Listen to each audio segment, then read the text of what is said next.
Okay, Sytong HT66 setup. So I tried taking the eye cup off, but it doesn't come off, it broke at all, so I've had to get a bit creative in fixing it, but that's right. So, tips. There's an O-ring here. What I've done is I've gone and overly greased it with Vaseline. So what that's going to do is it's going to help seal it against moisture, so that way it helps prevent both lenses fogging up. It's also going to help stop water getting in there. But the most important thing is it allows you to put it on and off quietly without it making little scraping, mechanical scraping noises. Now this one's already been on this rifle. In fact, it's set up for it already. But what I'm going to do is I'm just going to pull the collar off and go through the setup on it again. So once again, I've done the same thing at the back here. I've greased the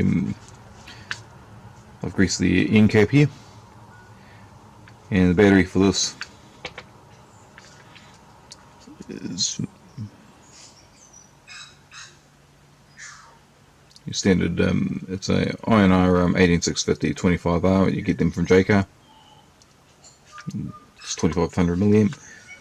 I don't know what the original ones of these are. There's very few markings on them,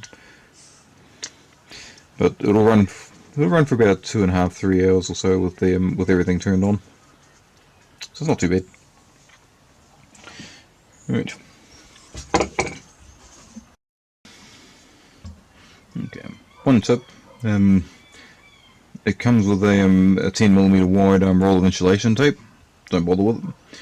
Go to your hardware store, get the 50mm or the 50mm wide roll of insulation tape, and then go around your scope a couple of times. And what you're wanting this to be firm when you push it on, but not so much that it's rolling and pushing it's damaging the tape. So, and what you're wanting to do is that way. Yeah. You're going to attach this so the screws are upright on the right hand side. It will work inverted, but then you're going to have to try and get your Allen keys fitting underneath here somehow. So what we're going to do is we're just going to connect that in, clip it into place, and if you've done the nice trick of putting grease on it, then just wipe off the excess.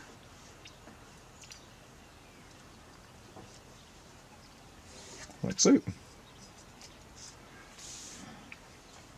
Right, and this is the important thing. Don't go pushing it all the way forward until it stops. You need to. This is the reason why I've done this entire thing in the tape, because each scope has a different eye relief. So this one, for example, the eye relief's back here. So you need to set this backwards or forwards in order to get the correct eye relief. If you go too far forward, it's exactly the same as when you look through the scope and you get the image going from filling the scope, and then it'll just narrow down to like a little pinprick that keeps moving around.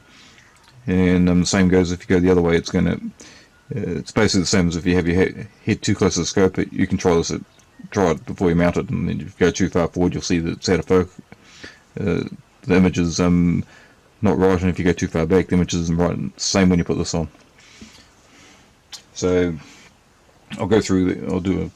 I'll add it in later, but what you need to do is you need to go slide that on. Yeah, theoretically this should be a bit easier because it's already been on here. You're right.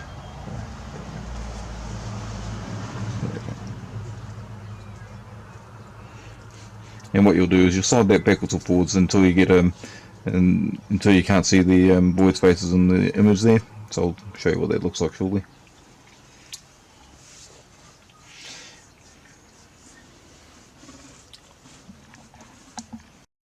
Okay, there we go. So we've tightened down those two screws there after we've lined it all up. So when we lined it all up, yeah, we'll try. Okay, so see how there's no halo in the corners?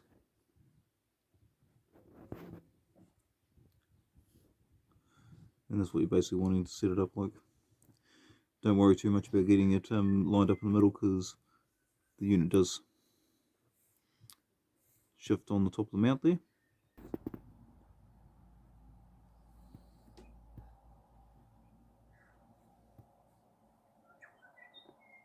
So you focus the reticle.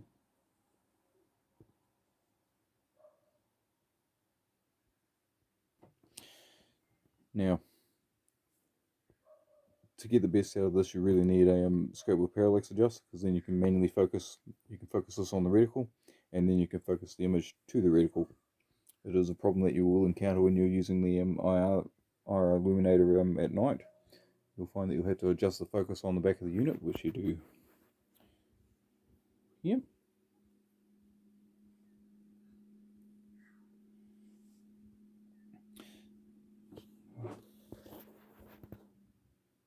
Because if you focus it too much one way, like this, you lose the reticle. And if you go too far the other way, you also lose the reticle. So there we go. So it's catch-22, because you can get the at this distance it's shorter than what the scope's actually set up for, but you can see that you can get the scenery into a very sharp focus, but you lose the reticle as the catch. And when you bring the reticle back in. So next up, what we've got the zoom feature. That's that one there. Quite like this. So what you can do is you can zoom in on the reticle. See?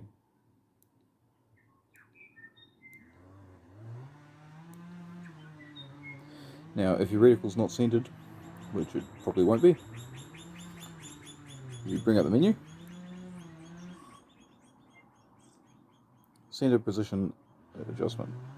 Yes, we want that one. Now, I don't know if you can see it in here, but there's a little white dot. Yeah.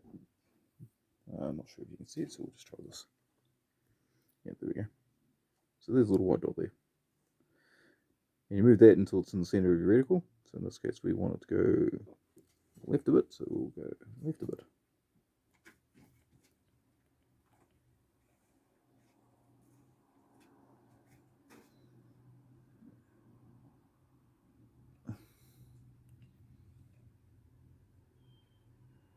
Yep, pretty much in the center there.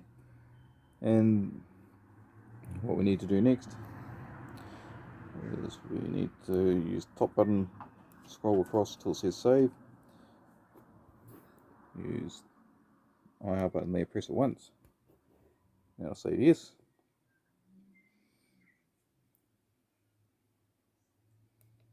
And we'll just cycle through again, just make sure it still says yes, and then short press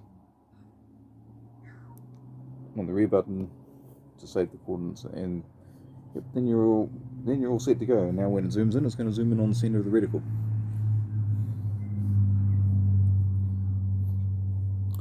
And we'll just go through the menu quickly. So,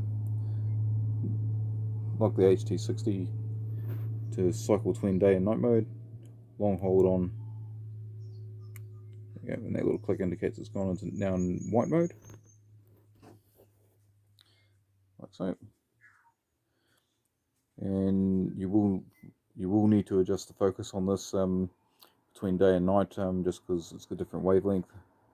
At the moment it's alright, because it's still daytime, but that is something to be aware of. And then from here you can turn the illuminator on, so short press on that one, we'll turn it on once. You can see in the top right corner there. Again, we'll bring it to second illumination, third we'll bring it to maximum illumination, and then one more is off.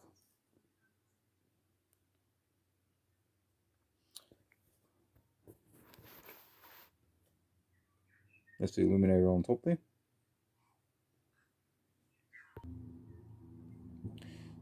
To zoom it, just slide it forward, quick focus, slide it back for a flood. You can turn it, but it doesn't actually have a thread on it, so it doesn't matter. These screws here are to adjust the laser. So it does have a laser pointer on it there. Yeah, there we go. Yeah, laser sights there.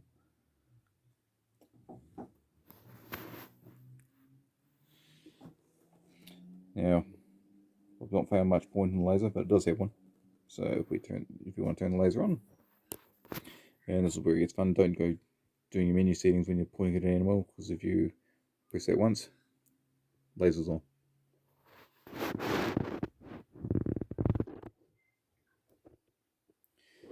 So short press, turn the laser on and off. Long hold will access the menu. This button here is your zoom, record, and then day, night, or infrared mode, basically. That's what that is. So what I'm going to do is I want it in day mode now, so I'm just going to hold that down. There we go. And we're back in day mode. Easy as that. And then the menu.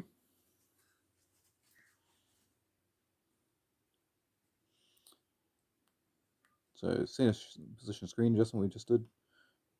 Gyro. So this is basically to calibrate the gyroscopes. So you can choose to display them yes or no, or you can choose to adjust them. If you go adjust, it's just going to spend about 8 seconds calibrating them. So don't move the rifle during this time. And then it'll pop up when it's done. There we go.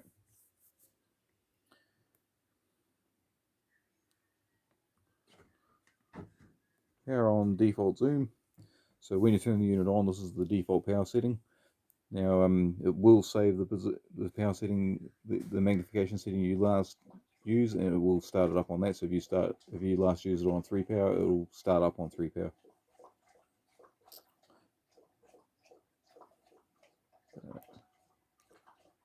There's the option, so you can go 1 power, which is what it's at the moment, and then you go all the way up to 3 power, or 3.5 power, sorry.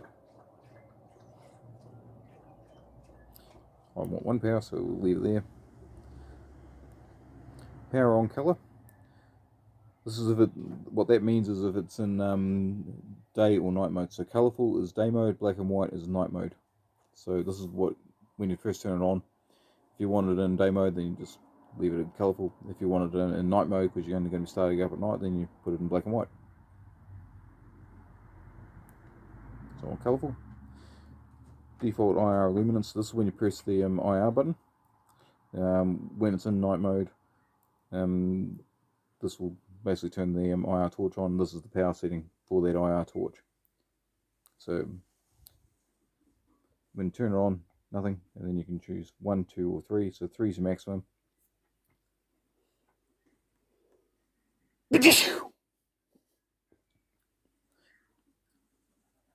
And I don't want it to come on at all because you can see it. This is your screen brightness, which we did before, just so we could actually see what we're looking at. Auto record, so this will turn on the basically the one-shot record, the one-shot recording. So you fire, it'll start recording. Well, it's recording constantly, but it'll save 10 seconds before you fire, and then it'll save up to a minute after you fire.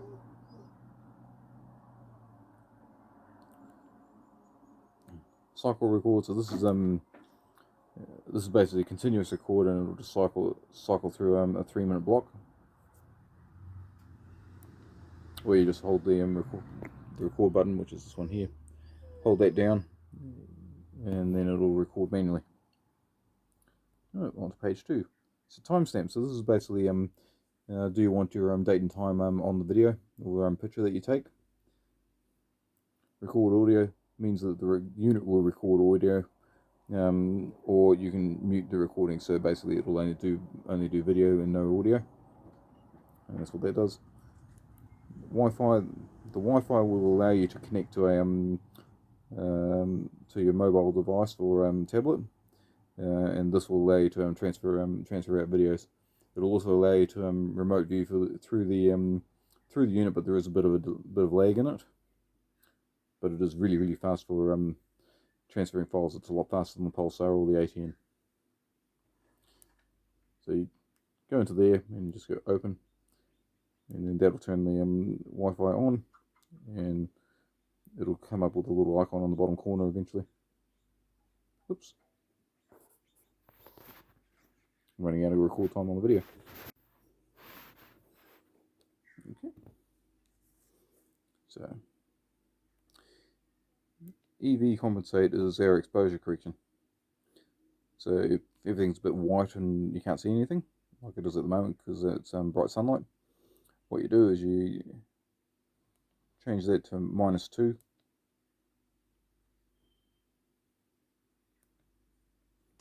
And then you can actually look around at things. So, there we go. Bright things like that you can see. You need to adjust the focus to focus on them properly. Labrador.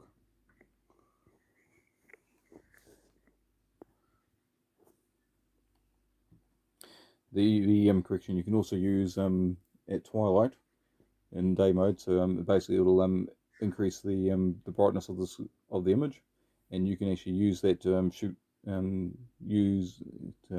basically use daylight mode for an extra 10-15 minutes past what you'd normally be able to, and then you can switch over to night mode at any time.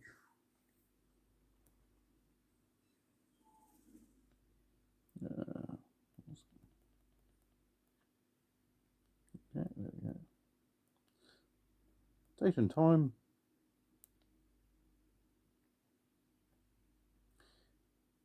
Well, at least it's got the right date and time.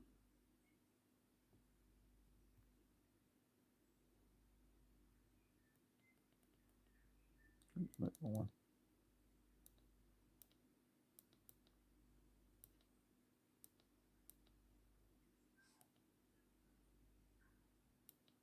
There we go. So that's it. Once you finish with the settings, just short press on the menu button. This one here will back you out one step on the menu. And then we've got language, format SD card, and then default settings. So default setting will reset the unit, and then version. So what's version was 1.23. Okay, yep. So that's current version. And that's it. You're away. The only other thing is you've got your to detach the unit. You need to slide this back because it's a locking pin, just like that. There we go.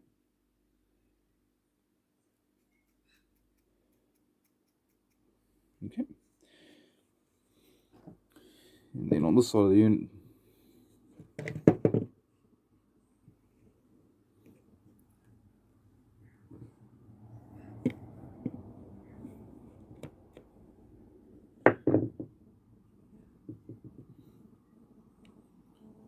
we have a SD card, the USB Type-C slot for charging it, and then the HDMI out. To turn the unit on, the power button's at the front here, and then short press will turn it on. If the unit's running, a short press will also turn the screen off, put it in standby mode.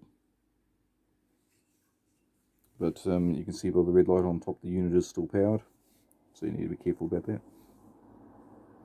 And then long hold to shut it off, that will flicker off, and now the unit's powered down.